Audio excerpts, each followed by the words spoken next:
कुठे जाऊ सर राज्य मागासवर्ग कुठं घेऊ बरं घ्या चला. मुंबई महानगरपालिकेच्या वतीने ज्या 25 वर्षाचे घोटाळे आहेत आणि या सगळ्या संदर्भात चौकशी तुम्ही आहे ती करण्यासाठी एक समिती स्थापन करण्यात आलेली आहे.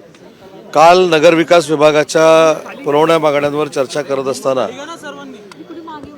अनेक सन्मान्य सदस्यांनी मुंबई महानगरपालिकेच्या आर्थिक बाबत काही शंका उपस्थित केल्या आणि 25 वर्षामध्ये मुंबई महानगरपालिकेच्या ऑडिटवर देखील शंका उपस्थित केली गेली आणि म्हणून नगरविकास खात्याचा प्रभारी मंत्री म्हणून काल ज्यावेळी मी उत्तर देत होतो तेव्हा ACS फायनान्स प्रधान सचिव नगरविकास 1 आणि डायरेक्टर फायनान्स ऑडिट अशा 3 लोकांची समिती काल स्थापन करण्यात आलेली आहे. ती पूर्ण ह्या सगळ्या सविस्तर आर्थिक व्यवहाराची चौकशी करेल आणि श्वेतपत्रिका काढण्याचा देखील निर्णय काल त्या चर्चेच्या निमित्तानं आपण घेतलेला आहे. नक्की मुंबई महानगरपालिकेमध्ये आर्थिक परिस्थिती काय आहे, कशा पद्धतीनं पूर्ण आर्थिक व्यवहार झालेले आहेत या संदर्भातली चौकशी केली जाईल आणि पुढच्या अधिवेशनामध्ये किंवा त्याच्या आसपासच्या कालावधीमध्ये व्हाईट पेपर काढण्याच्या निर्देश हे काल मी सभागृहामध्ये दिलेले आहेत. मुंबई महानगरपालिकेबरोबरच पुणे असेल, नागपूर असेल, कल्याण डोंबिवली असेल, ठाणे असेल यांच्या देखील चौकशी करण्यात यावी अशा विरोधकांकडून आता मागणी होते. ठीक आहे, सभागृहाच्या बाहेर ह्या सगळ्या गोष्टी आहेत, परंतु मुंबईला ऑडिट करावं सांगितल्यानंतर एवढं झोंबायचं काही कारण नाही ना. मुंबईचं ऑडिट योग्य आहे की अयोग्य आहे याची श्वेतपत्रिका जर मुंबईकरांसाठी आम्ही जाहीर करणार असू सरकार म्हणून तर मला असं वाटतं की ताबडतोब एवढ्या कशाला मिरच्या जमल्या पाहिजेत. ज्यावेळी नागपूरची करायची असेल, पुण्याची करायची त्यावेळी पण करू ना. मुद्दा असा राहतो की कोविडच्या बाबतीमध्ये कोविड सेंटरमध्ये जे घोटाळे झालेले आहेत हे आपल्या समोर आहेत आणि त्याच्यावर काय शेरे मी मारलेले नाहीत, रिमार्क मी मारलेले नाहीत किंवा शंका मी निर्माण केलेली नाही. त्याच्यामुळे कुठेही काही झालं की ही महानगरपालिका तपासा, ठाणे तपासायच्या वेळी तपासून आपण जे आता तपासायचं ठरवलेलं आहे ते पहिलं तपासू दे. आज दुसरीकडे आदित्य ठाकरे यांच्या सगळ्या संदर्भामध्ये आता दिशा सालियम प्रकरण असेल या संदर्भात देखील एक SIT स्थापन करण्यात आलेली आहे. त्याचा देखील अहवाल लवकर मी सुरुवातीलाच सांगितलं की मागच्या वर्षी जे आश्वासन दिलेलं होतं त्याचा तो एक भाग आहे आणि त्याच्यामधनं जे काय असेल ते बाहेर येईल.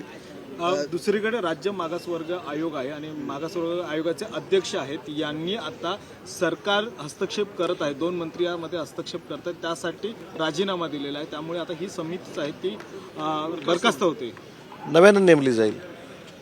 मला असं वाटतं की ही शेवटी एक प्रोसेस आहे. राज्य निवडणूक मागासवर्गीय आयोगाच्या अध्यक्षांनी जर राजीनामा दिलेला असेल तर त्याच्यावर त्यांच्याशी मुख्यमंत्री, दोन्ही उपमुख्यमंत्री चर्चा करतील आणि नव्यानं नेमायचं असेल तर नव्यानं देखील नेमला जाईल. मात्र ते बोलतायत की हस्तक्षेप होता, राजकीय हस्तक्षेप केला जातो. तर असं प्रकारचं काही होतं का? मी काय त्यांच्याशीही चर्चा केलेली नाही, ते काय माझ्याशी बोललेले नाहीत किंवा ते जर बोलत असतील तर कशासाठी बोलतात ते मला माहिती नाही. छगन भुजबळ यांच्यावर जो महाराष्ट्र सदन प्रकरणामध्ये घोटाळा होता आणि या सगळ्या संदर्भात ईडीने जी याचिका दाखल केली होती ही याचिका देखील आता मागे घेतली, त्यामुळे छगन भुजबळ यांना मोठा दिलासा मिळाला. कसं बघताय? नाही, ज्या यंत्रणांच्या ज्या काही प्रोसिजर आहेत त्याच्यामध्ये मला प्रश्न विचारून काय उपयोग नाही, त्या यंत्रणेला विचारले पाहिजेत.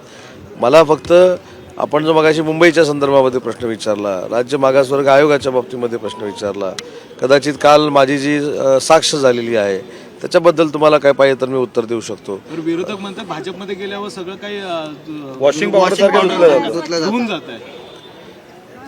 एक लक्षात आलेलं आहे त्यांना की 3 राज्यांचे निकाल झाल्यानंतर आता फक्त टीका करत बसण्यापलीकडे आणि वर्षानुवर्ष विरोधक राहण्यापलीकडे दुसरी संधी मिळणार नाही, त्याच्या नैराश्याच्या भावनेतनं कायमस्वरूपी टीका करतायत. अनुसूचित जातीमध्ये आता वर्गीकरण करण्यात येणार आहे, ब क अनुक्रमे असं वर्गीकरण करण्यात येणार आहे असं समितीचं हे नाही, मला त्याची काही कल्पना नाही. सर दिशा सालियांप्रमाणे जे नागपूरच्या माजी न्यायाधीश होत्या लोहिये यांच्या आत्महत्येची देखील चौकशी व्हावी असं विधान परिषदेचे विरोधी पक्ष नेत्यांची मागणी आहे.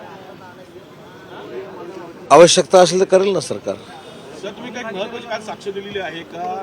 उद्धव ठाकरे हे चिरंजीव आहेत, बाळासाहेब ठाकरे चिरंजीव आहेत, त्यामुळे आम्ही फक्त मान देतोय असं एक महत्वाचं स्टेटमेंट तुम्ही दिलेलं आहे. पक्षप्रमुख म्हणून मान देतोय. नाही, मी त्याच्यामध्ये थोडी सुधारणा करतो. मला असा प्रश्न विचारण्यात आला की माननीय उद्धवजी हे पक्षप्रमुख आहेत का असा प्रश्न होता. त्याच्यावर मी उत्तर दिलं की पक्षप्रमुख हे पद 1999ची जी वेबसाईटवर घटना आहे शिवसेनेची त्या अमेंडमेंटमध्ये नाही. शिवसेनेच्या काही नेत्यांनी हे सुचवलेलं होतं कारण शेवटी ते बाळासाहेबांचे चिरंजीव होते. एक आदर आहे त्या आदरापोटी त्यांना पक्षप्रमुख बनावं अशा पद्धतीची सगळ्यांची भूमिका होती. परंतु 1999च्या अमेंडमेंटमध्ये कुठेही पक्षप्रमुख हे पद नाही. सर, मागासवर्ग आयोगाच्या अध्यक्षांनी 8 दिवसाआधीच राजीनामा दिलेला आहे.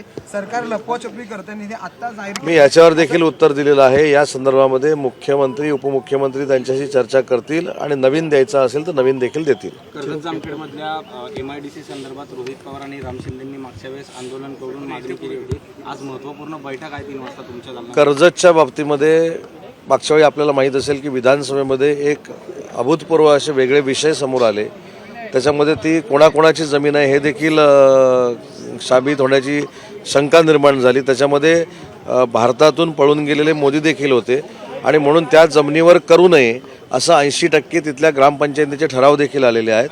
आणि म्हणून राम शिंदेंची भूमिका काय अशी नाही आहे की तिथंच करावी, अन्य ठिकाणी MIDC करावी, परंतु तिथल्या तरुणांना रोजगार द्यावा आणि त्या मताशी मी सहमत आहे आणि त्याच्यावर मी सकारात्मक निर्णय घेणार आहे. Thank you sir, thank you so much.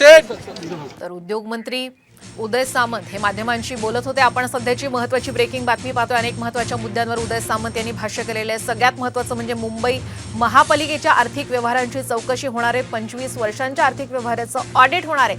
या संदर्भातील त्यांनी सरकारची भूमिका यावेळी स्पष्ट केलेली आहे. कुठेतरी भाजपकडून ठाकरेंना घेण्याचा प्रयत्न होतोय का असा सवाल आता या निमित्तानं उपस्थित केला जातोय.